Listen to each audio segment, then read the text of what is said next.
Jewish dietary laws permit the eating of animals only if they have these two qualities. They have to chew their cud and they have to have split hooves. Now, what is it about those criteria?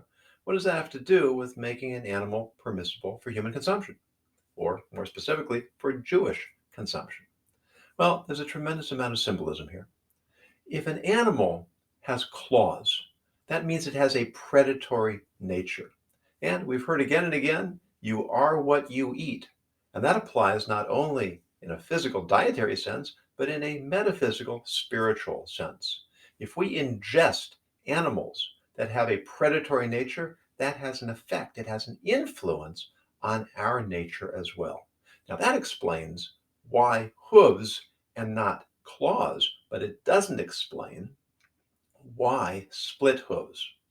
And it's interesting. There's very little discussion about this, but I think we could suggest an answer that at every moment in our lives, we find ourselves at a crossroads, at an inflection point.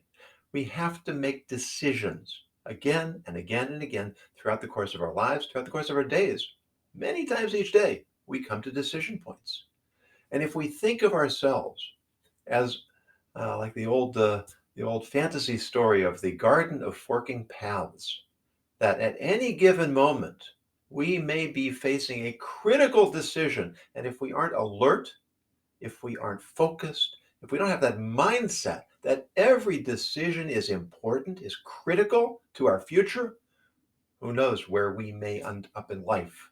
Because if you take the wrong fork, then the chances are you may take the wrong fork again after that, and again, and that leads to oblivion. Whereas if we calculate our decisions, then we're more likely to make the right decisions, to follow the right path.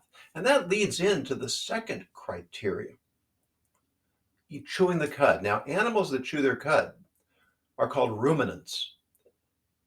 Other animals, their whole lives are about hunting. They literally live to eat, because the moment they've had a meal, already their digestive system is eliminating, is consuming what they've eaten, and they have to go in search of more food. Whereas ruminants, they have stomachs designed in a way where a meal can last them an extremely long period of time.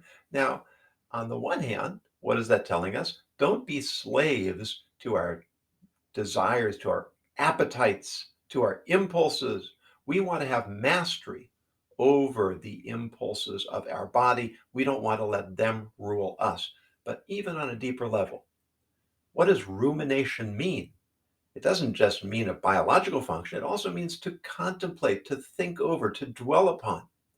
We are meant to be creatures who reflect, who introspect, who think deeply, carefully, long about things that are important, the purpose of our existence, the meaning of life, where we're headed, what we want to accomplish, how we should cultivate our own character.